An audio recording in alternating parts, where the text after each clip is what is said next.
সুজির রসগোল্লা বানাবো, তাই প্রথমে কড়াই বসেছি আর এখানে এক বাটি সুজি নিয়েছি। এবার সুজিটা দিয়ে দেব, দিয়ে শুকনো খোলায় সুজিটা একটু ঝরঝরে করে একটু ভেজে নেব।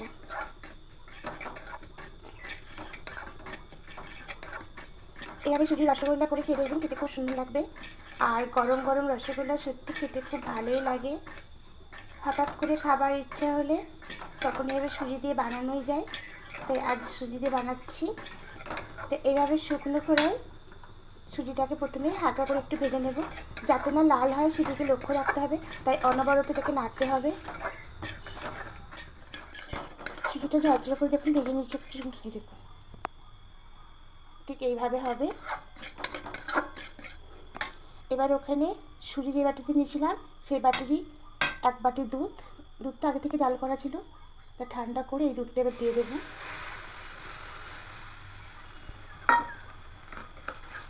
একদম মিডিয়াম আঁচে করতে হবে। এখানে 2 চামচ চিনি দিয়ে দেবো, আর একটু দুধ দেবো, মোট 1.5 বাটি মতো দুধ দিয়ে দেবো। খুব ভালো করে মিশিয়ে নেব। 1 বাটি সুজি আর 1.5 বাটি দুধ দিয়েছি, ওই বাটিরই মাপে। এবার এখানে 1 চামচ ঘি দিয়ে দেবো।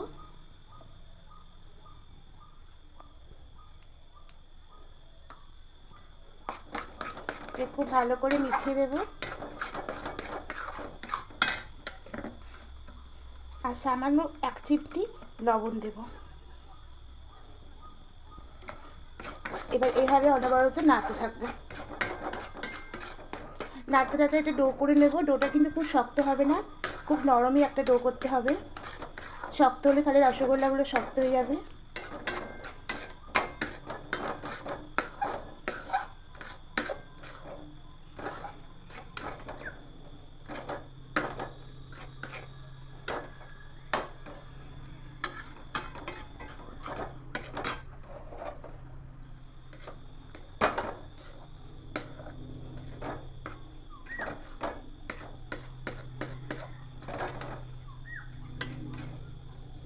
দেখুন কড়া থেকে এরকম উঠে আসছে, কড়াই থেকে।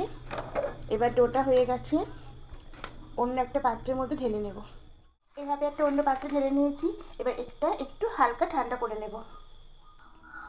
এবার অল্প অল্প গরম আছে, এবার এখানে অল্প একটু ঘি নেব।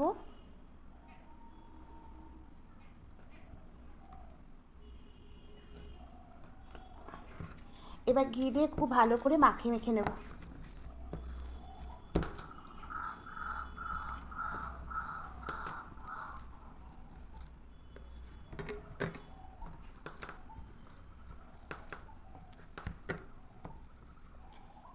গরম আছে তাই এবার আস্তে আস্তে করে মাখছি। বেশি ঠান্ডা করলে শক্ত হবে, তাই হালকা গরম থাকতেই এটাকে মাখতে হবে। এইভাবে মাখতে হবে, যেরকম করে ছানা মাখা হয় ঠিক সেভাবে মাখতে হবে। এইভাবে এইভাবে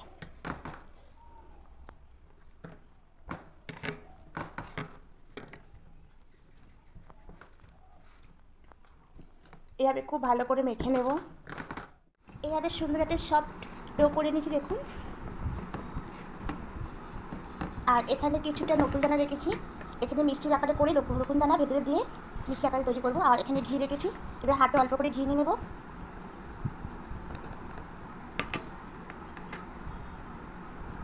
এবার হাতে ঘি নেব, নিয়ে এবার রসগোল্লা আকারে শেপ করে নেব।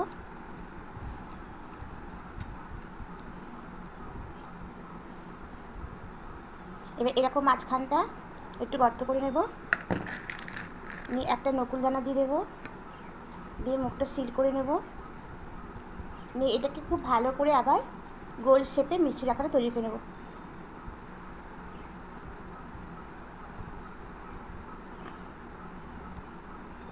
এরম আকারে তৈরি করে আমি সবগুলো দেখাচ্ছি। দেখুন রসগোল্লাগুলো সব পাকানো হয়ে গেছে।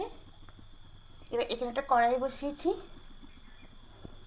কড়াইয়ে এই বাটির মাপে আমি 1 বাটি চিনি দেব, তাই আর এই বাটির মাপে 3 বাটি জল দেব।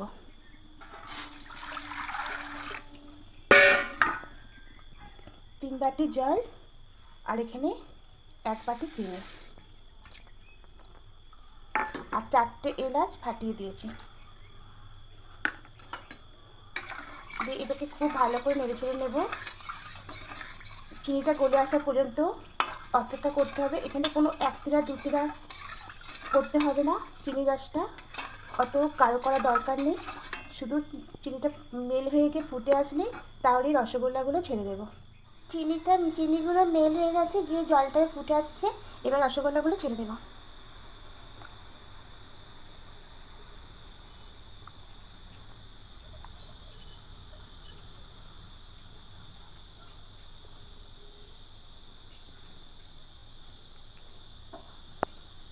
মিডিয়াম আঁচে আছে, প্রথম থেকেই মিডিয়াম আঁচে আছে, তাই এটা মিডিয়াম আঁচেই রাখতে হবে।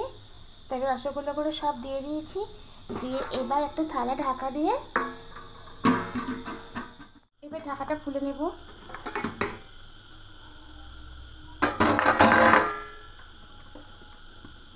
রসগোল্লাগুলো একদম হয়ে গেছে। আমি একটা তুলে দেখাচ্ছি।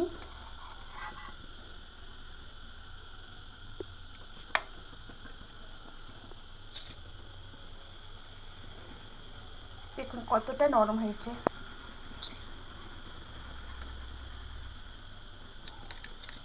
দেখুন কতটা নরম হয়েছে।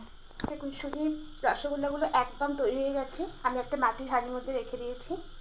দেখুন কতটা নরম হয়েছে।